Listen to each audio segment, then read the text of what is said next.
From United Nations Television, this is UN in Action.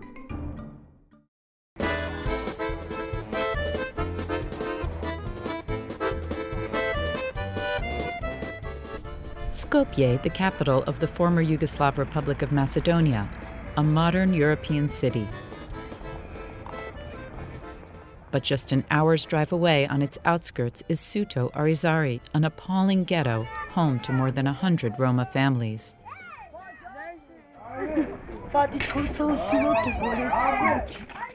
This is where Bayramsha Salmani lives. Barely 30, she has 7 children. I wasted my whole youth caring for the children.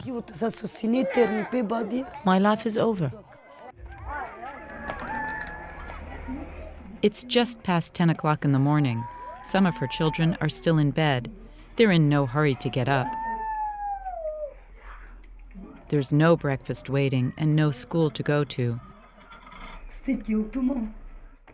For the family, it's just another long day, waiting to see if their father, who gets occasional work collecting recyclables in a nearby waste site, can bring home enough money to feed them.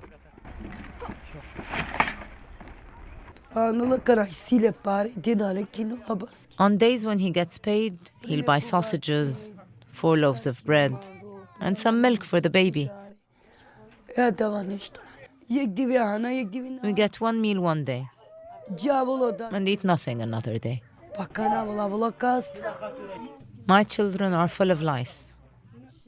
They are dirty. There's no place to wash them. No shampoo, no clothes. My life is full of pain and suffering.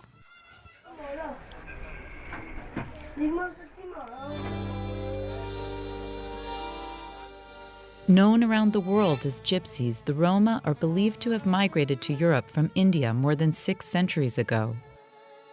Often regarded as outsiders, they have long endured a life of exclusion and poverty.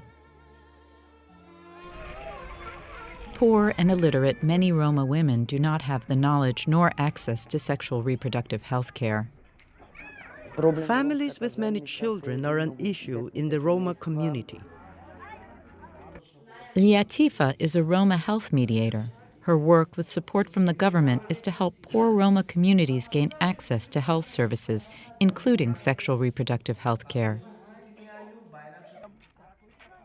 She believes that a critical step to break the poverty cycle is to educate women about their right to make informed choices about family size. We try to explain through workshops to these women how to protect themselves and plan their families. We are trying to work with the community, in particular to raise the awareness. Tatiana Sikoska was the program coordinator for the United Nations Population Fund. Ignorance about existing services and about your rights is one of the worst things. And I think one of the key aspects of work to tell them that there is a service, that there is a right, and that they are entitled to fulfill that right. Once resigned to her fate, Bayramsha is now embracing her rights, starting with attending the workshops led by Liatifa and her group.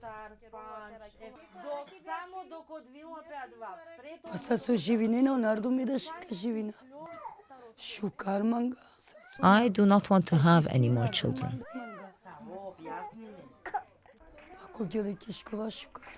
I want to send my children to school so they will learn to read and write and not be illiterate like their mother.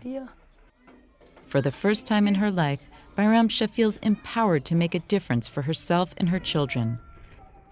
But it's still a long road ahead. For the Roma community, the key to build a better future is to ensure that they have the same rights and access to opportunity as everyone else.